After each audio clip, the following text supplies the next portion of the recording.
السلام علیکم ناظرین، میں ہوں آپ کو دوست آپ کو بادل عباسی ملتان سے ایک ویڈیو آئی ہے، اور اس ویڈیو کو دیکھنے کے بعد یہ محسوس ہوا کہ پاکستانی نظام کو تیزاب سے غسل دینے کی ضرورت ہے۔ جب تک اس نظام کو تیزاب سے نہیں نلایا جائے گا یہ نظام آگے نہیں بڑھے گا، اور یہ نظام دیدندہ صفت ہو چکی ہے۔ عمران خان نے اس نظام کے چہرے کے اوپر سے وہ جو بھیڑیے نے نقاب اوڑھ رکھا تھا اس نقاب کو کھینچ دیے، اور اس شکل اور اصل چہرہ اس نظام کا دکھنا سٹارٹ ہو گیا ہے، جو بالکل پھاڑ ہے لوگوں کو مار رہا ہے، لوگوں کو کھا رہا ہے، اور ایسا محسوس ہو رہا ہے کہ کوئی پاگل پنا جو کہ سوار ہے، کوئی تو ہے جو بالکل پاگل ہوا پڑا ہے، کوئی ہے جس نے بالکل ایک پتہ نہیں اب کون سے الفاظ میں استعمال کروں، آگے چل کے آپ کو دلچسپ دکھاتا ہوں۔ ناظرین، یہ خبر آ رہی ہے کہ سبی کاظمی صاحب نے اس کے اوپر ولاگ کیا، عالیہ حمزہ صاحب نے بھی اسے کنڈم کیا، اور ایک خبر یہ ہے کہ چکوال میں جو عمران ریاض خان صاحب کی جو زمین ہے جہاں پر کافی سارے جانور وغیرہ بھی رکھے ہوتے ہیں، گھوڑے وغیرہ، وہاں پہ کسی نے آگ لگا دی ہے ان کی، بلکہ سبی کاظمی صاحب کی سنیں۔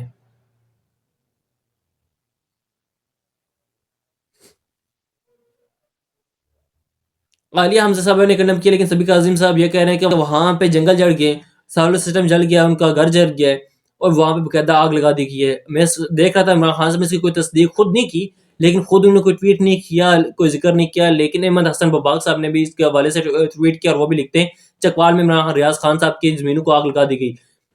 اگین یہ پتہ نہیں ہم کدھر جا رہے ہیں، ہم کس طرف جا رہے ہیں۔ ہم حامد میر صاحب کی بھی ایک سٹیٹمنٹ ہے، اور پھر انہوں نے کالم لکھا ہے، وہ بھی آپ کے سامنے رکھ دیتے ہیں، اور انہوں نے ایکسپلین کیا مارشل لا کیا ہوتا ہے۔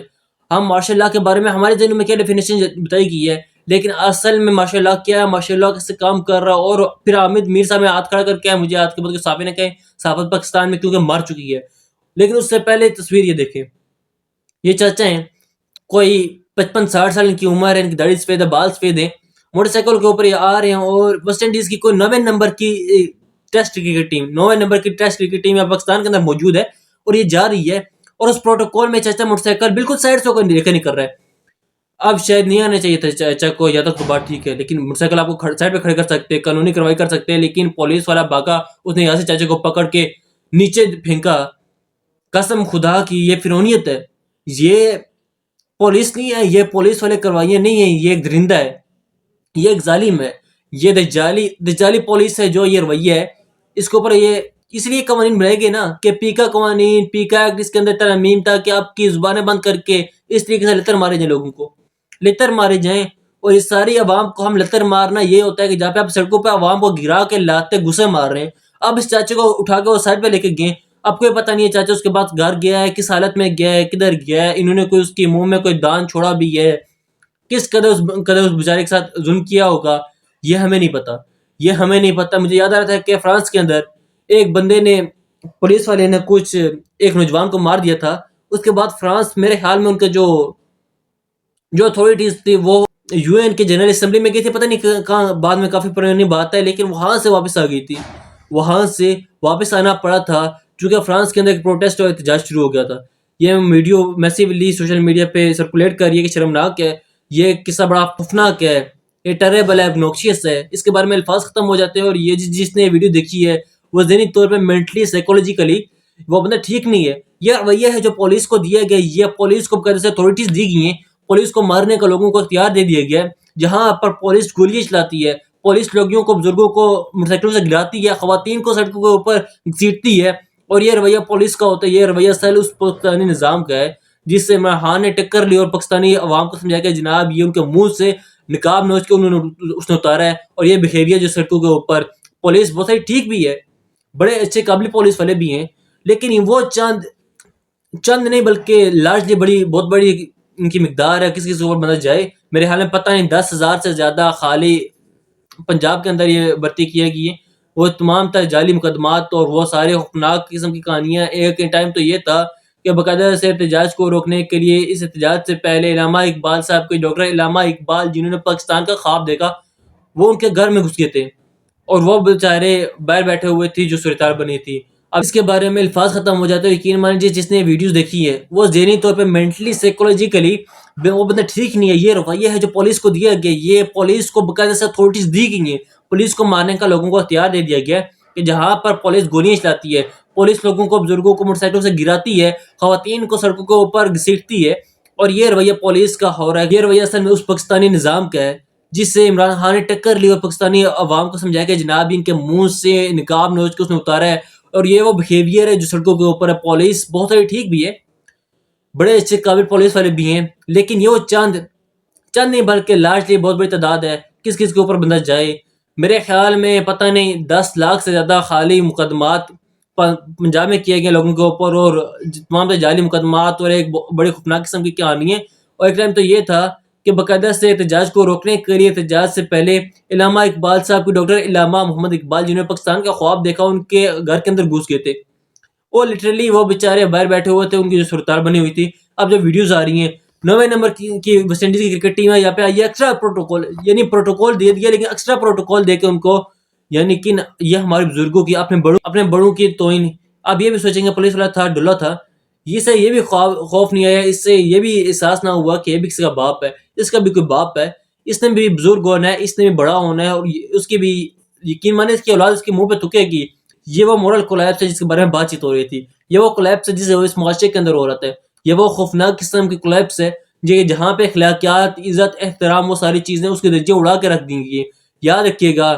کہ یہ نظام شاید اس کے ساتھ انصاف نہ کرے, یہ ملک کے قوانین اس کے ساتھ چاچے کے ساتھ انصاف نہ کرے. یہ جو پولیس والا ہے جس نے حرکت کی ہے, اس کی اولاد ہی انصاف کرے گی. یہ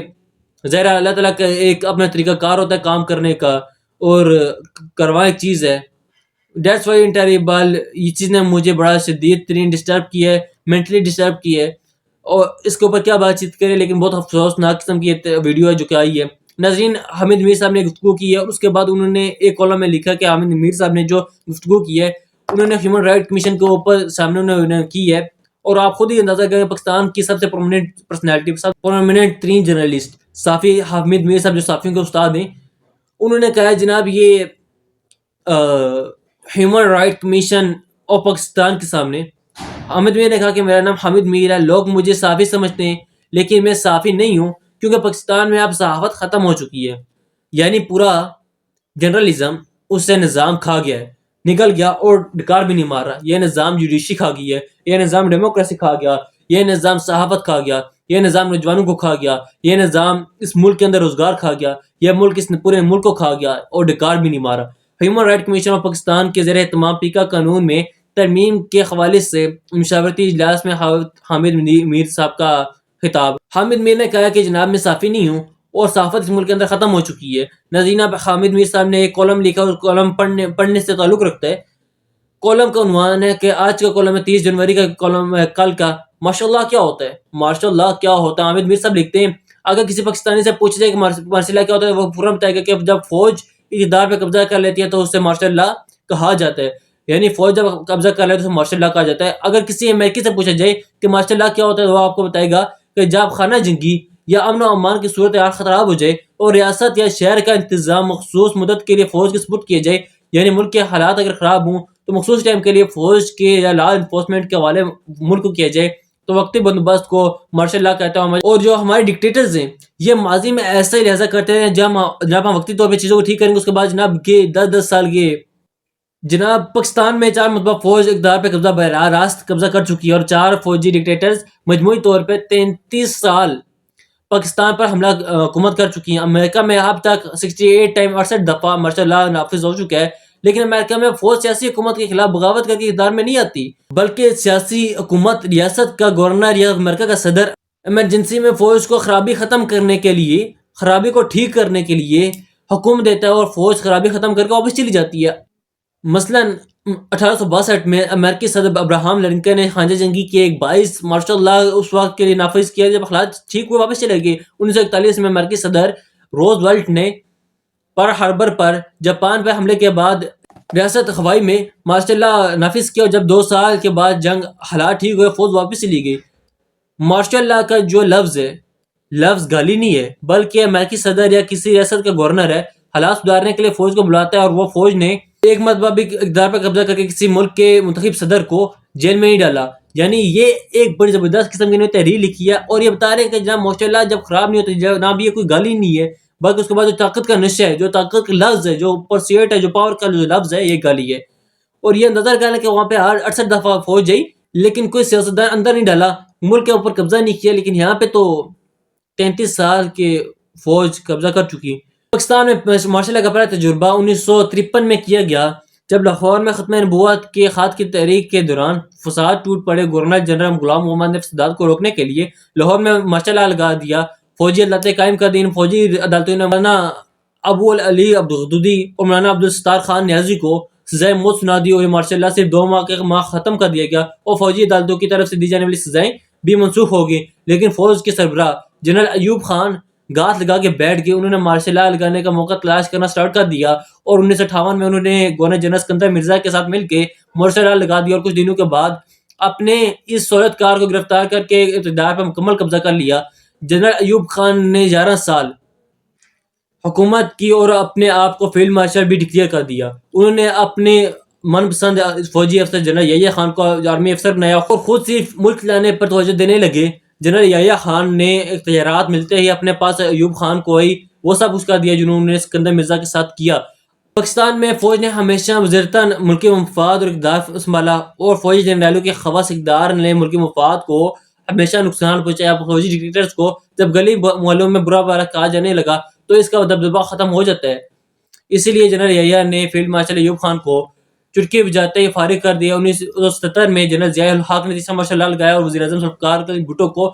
سپریم کورٹ سے پھانسی دلوا دی۔ نتیجہ 1999 میں وزیر اعظم نواز شریف نے آرمی چیف جناب جنرل پرویز مشرف کو ان کے عہدے سے اٹھایا اور جنرل ضیاء الدین بٹ کو آرمی چیف بنایا، تو فوجی جنرلوں نے بغاوت کر دی اور نواز شریف کو وزیر اعظم ہاؤس میں گھس کے گرفتار کر لیا۔ نواز شریف پر آرمی چیف کا طیارہ ہائی جیک کرنے کا الزام لگا، لیکن کچھ عرصے کے بعد انہیں پھر غیر ملکی دوستوں کی مداخلت سے ملک سے نکالا گیا، سعودی عرب بھجوا دیا گیا۔ لیکن پوری انہوں نے باقاعدہ ایک لسٹنگ کی ہوئی ہے کہ جس طریقے سے مارشل لا لگے اور چیزیں لگی۔ پھر احمد میر صاحب 2018 پہ آتے ہیں جب عمران خان صاحب کی حکومت تھی۔ 2018 کے الیکشن کے بعد عمران خان کو وزیر اعظم تو بنا دیا گیا، لیکن عدلیہ اور میڈیا کی آوازوں کو سرو کر دیا گیا۔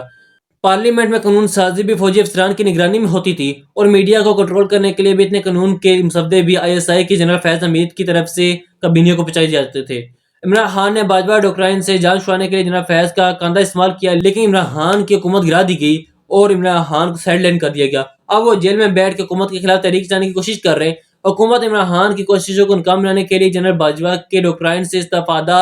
حاصل کرنا سٹارٹ کر رکھے ہے، یعنی آج وہ کہہ رہے ہیں کہ حامد میر صاحب ڈوکرائن چل رہی ہے۔ جنرل باجوہ کے دور میں سیاسی اجتماعات اور مظاہرین پر پابندی لگانے کے لیے قانون کا مسودہ بنایا گیا، لیکن یہ قانونی اسمبلی میں نہ لا جا سکے۔ اسپیکر ایکٹ میں ترمیم کر کے وہ کہتے ہیں کہ جناب شہباز شریف نے پہلے 2024 میں پبلک آرڈر اجتماعات پر، یعنی عوامی اجتماعات کے اوپر پابندی لگانے کے لیے پبلک آرڈر 2024 کے نام سے پارلیمنٹ کے نام سے قانون منظور کروایا۔ پھر اسپیکر ترمیم یا 2025 میں جو ابھی منظور کروا لیا گیا ہے۔ فوجی عدالتیں پہلے سے موجود تھیں، اب اسپیکر ترمیم ایکٹ کے تحت خصوصی عدالتیں بھی بنیں گی اور حکومت کے ناقدین کو ان عدالتوں سے سزائیں ملیں گی۔ مارشل لا کا اعلان، مارشل لا لگانے کے جس ڈوکرائن پر جنرل باجوہ عمل کر رہے تھے، اسے شہباز شریف کی حکومت نے چرا لیا۔ اب ہم حکومت کی اجازت کے بغیر اسلام آباد میں سنجانی کے سوا کسی اور جگہ سیاسی اجتماع نہیں کر سکتے، اور سوشل میڈیا پہ تنقید کریں گے تو فیک نیوز پھیلانے کے انتظام میں خصوصی عدالتوں میں مقدمات چلیں گے۔ یہ مارشل لا نہیں تو کیا ہے؟ شہباز شریف حکومت اپنے اقدامات سے بہت جلد ہمیں یہ کہنے پر مجبور کر دے گی کہ ان کی حکومت جنرل ایوب، جنرل یحییٰ، جنرل ضیاء الحق، جنرل پرویز مشرف کی فوجی حکومتوں سے بھی بہت آگے کی چیز ہے۔ ماضی کے ڈکٹیٹروں نے فوجی وردی پہن کے جمہوریت کو قتل کیا، لیکن آج کے پاکستان میں جمہوریت کو قتل کرنے کے لیے فوجی وردی پہننے کی ضرورت نہیں ہے۔ اس کام کے لیے اب سیاستدانوں کے ذریعے پارلیمنٹ کو استعمال کیا جا رہا ہے۔ That's begin a very sad. خیال رکھیے گا، اپڈیٹ کریں گے۔ اللہ حافظ۔